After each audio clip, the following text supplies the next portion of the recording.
so many modern scholars try to say Herod was bad, but he wasn't that bad. He never could have killed those babies in Bethlehem.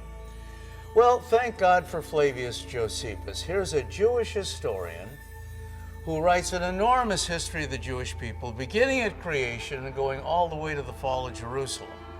He was born in the city of Jerusalem 4 years after Jesus' crucifixion. Josephus gives us 2 whole book scrolls on Herod the Great, and every word has come through that Josephus wrote.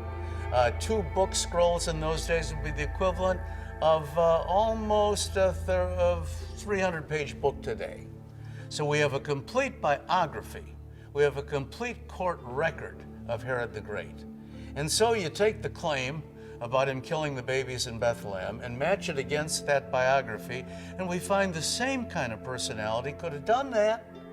Because look, Herod killed 3 of his own sons on suspicion of treason. He killed his favorite wife. Out of 10 of them, his favorite wife was the Maccabean princess Mariamne. He executed her, killed his mother-in-law, killed an uncle. He invited the high priest down to Jericho to the Winter Palace for a game of water polo or something in the swimming pool there. They drowned him. This is the kind of fellow who could have killed what? 12 babies? 15 tops in Bethlehem? That's all there were. He has heard a rumor now about these magi who are seeking out, because there's been some omen, something seen in the heavens, someone born King of the Jews. Not appointed King of the Jews, but born King of the Jews. And so his reaction to that is exactly what we see from other sources. You don't talk to Herod about somebody replacing him, not if you value your life.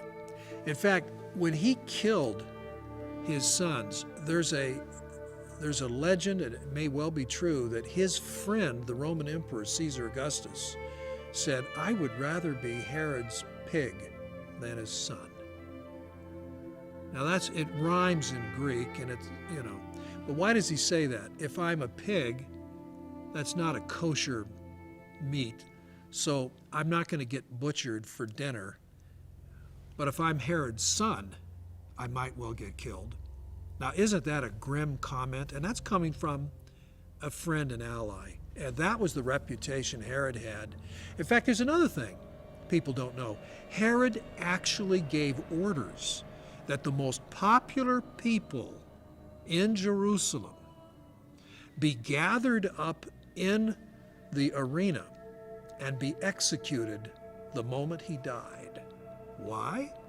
So the day of his death would be a day of mourning and grief, not a day of celebration. Now that tells you something about Herod.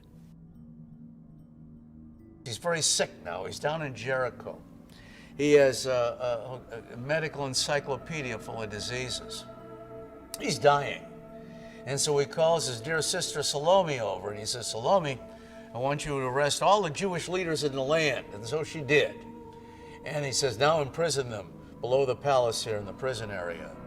Been discovered, by the way. "Now what do I do, brother? Why are you doing this?" And he said, "I know that when I die, the Jewish subjects of mine are going to celebrate. But I want to give them something to cry about. The moment I die, I want you to execute all of these prisoners, so there will be hundreds of households weeping at the moment I die." Now, is that the kind of a nice fellow who could have killed a dozen babies in Bethlehem? I think so.